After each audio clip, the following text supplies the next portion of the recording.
Bismillah wassalatu wassalamu ala rasulillah wa ala alihi wa sahbihi wa man wala. Assalamu alaikum wa rahmatullahi wa barakatuh. I am Brother Rehan Hassan and thank you for joining us this week. In this life there are many temptations that we face, whether it's in temptations of our desires, maybe it's temptation of food, our loved ones. There are many things that tempt us. Some of them are innocent, right? Like sometimes you're tempted to eat, a nice chocolate bar or something. Or sometimes you're tempted to, take a nice long nap. Again, these things are not forbidden or anything like that, but one of the most dangerous temptations is the temptations of Shaytan. And that is the goal of Shaytan, is to tempt the Muslim believer into things that would, decrease him in the sight of Allah subhanahu wa ta'ala. And Shaytan, he doesn't just try the same strategy for everyone. He takes different strategies with different people.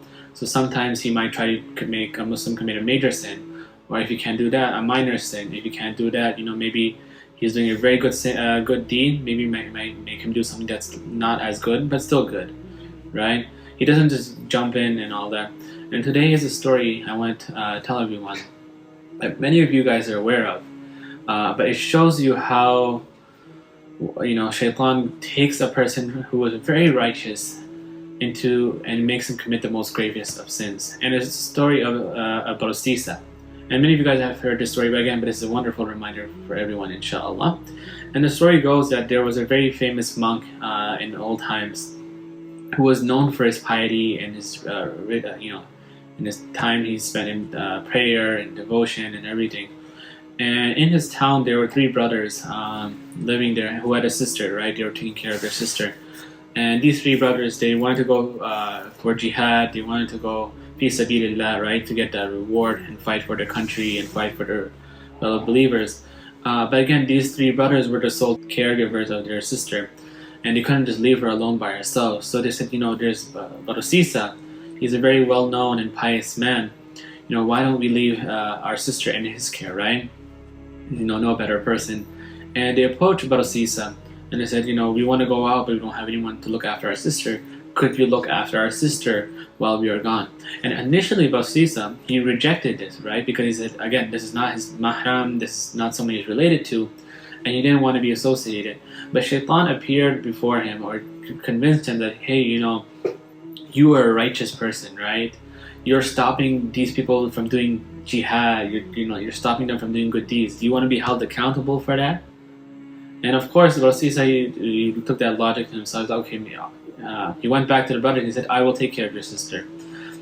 So the brothers left for jihad, and Barosisa, what he used to do in the beginning was, when he used to leave the food, he used to make the food in his house, leave it at his door, and then he would yell from the tower or wherever he was staying that the food is ready. And then their sister would come to his door, grab the food, and then go back into her own house.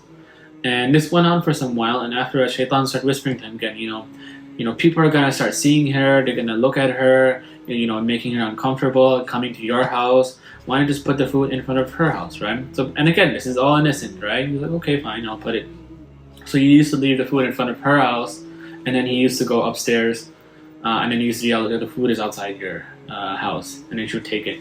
Then after a while, he came up to him and he said, it's, people can still see her when she comes to the door, and it's uncomfortable for her. Why not just put the food in the house and then go, right? And of course, then he started doing that. And then he would just leave the food, and then he would go upstairs. And then it has been some time. After a while, it's been some time. Her brother has been gone for a couple of time, and Shaitan comes again to him and says, maybe she's starting to feel lonely, she has nobody to talk to, and you're a good righteous man, you don't want her going outside talking to strangers, maybe someone who wants, might not be appropriate with her, talk to her, right? So Barosisa, what he used to do was, he used to put the food, and then he used to talk from her outside, right? Like he would be outside the house and she would be inside the house, and they would talk like, how are you doing, checking up on her. And then Shaitan said, you're putting other people in discomfort when you're doing this. Go inside and talk to her, right? And then eventually he started going inside and he started talking until they committed one of the most gravest sins, which is the sin of zina or adultery. And after they committed the sin of zina, a couple while later, he found out that the woman was pregnant. And now he's like, if her brothers come back and they find out, this is, again, it's a sin. So and Shaitan convinces him, that if he wants to be saved, he has to kill the child and the mother. And so Brasisa, who was known for his piety, who was known for his righteousness, basically people say he was an imam, basically, right? Known for all of this. Now not only has he committed adultery, zina, he has committed 2 murders, right? And he buried the body somewhere, not in the normal place. And then her brothers came back after a while back, and he lied to the brothers, saying that your sister, she had a sickness and she passed away, right? And the brothers, of course, they're not going to doubt the words of Rasisa, the most pious, righteous man. And he took them to a fake grave. And so this is where your sister is. So they prayed for their sister, and khalas, they went back home for the night. That night, all 3 of them had a dream. And when they woke up in the morning, they looked to each other and they're saying, last night I had a really weird dream. And they started discussing the dream. And in the dream, they saw their sister, a Shaytan, appear and telling them what really had happened, that Rasisa had adultery, committed adultery with their sister, and then they killed the baby and their sister. And he told them where she was actually buried. And after they woke up and they started discussing this, it's like, okay, it's not, 3 of us saw this, right? Or how many of them were there? All of us saw this, right? So there might be some truth to it. So they went to the spot where they saw in their dreams, and when they dug it up, they found the body of their sister and, of course, the baby. And of course, after seeing this, they knew that whatever they saw in the dream was the truth. So they went to Brasisa and they confronted him. And they said, we're going to take you to the court, we're going to take you to the ruler, and all that. And now Brasisa, he is in the court, he's in prison, he's been found guilty, he's going to be executed. And Shaitan appears before him in the form of a man. And he says, you know who I am? He said, no. He said, I am the man who got you into this, and I am the man who can get you out of this. Basically, I am the Shaitan. And Brasisa, this is a man who, he's facing, murder and all that. He's going to be executed. He's, in a grave state, worried state. He said, what do I have to do? He said, all you have to do is make sujood to me.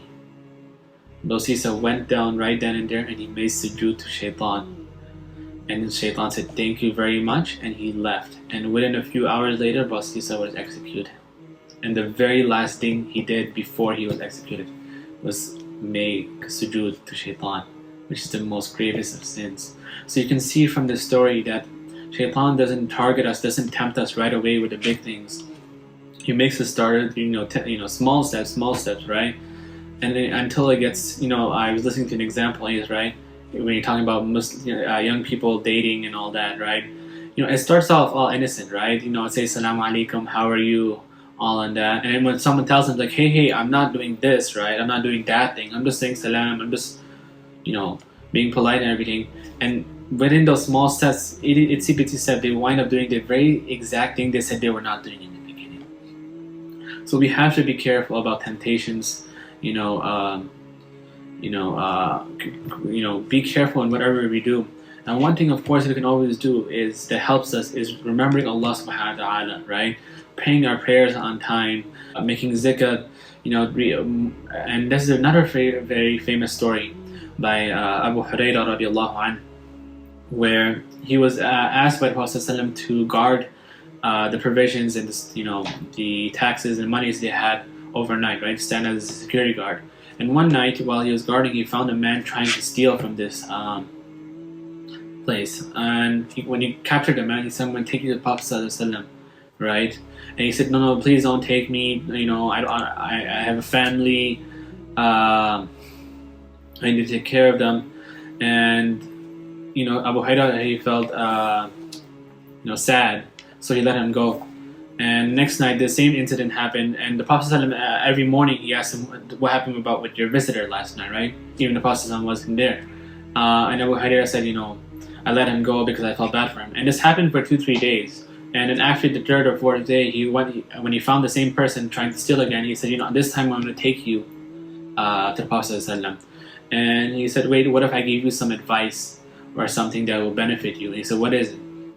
He said, every night before you go to bed, read Ayat al-Kursi, and you will be protected from the Shaitan. So Abu Hurairah, he heard this, and The next day, when he went to the Prophet, he told him this. You know who that was? He said, who was it? It was Shaytan himself. So Shaytan himself gave us an answer to how to protect us from him. And that's a very simple thing. Ayatul Kursi, many of us know it. Allahu la ilaha illa qayyum. Many of us, we can do that simple thing of reciting that in the night, and it can help us protect us from the temptations of this world and the temptations of Shaytan. جزاكم الله خيرا والسلام عليكم ورحمة الله وبركاته. أقول قولي هذا واستغفر الله ولكم ولسائر المسلمين فاستغفروه إنه الغفور الرحيم.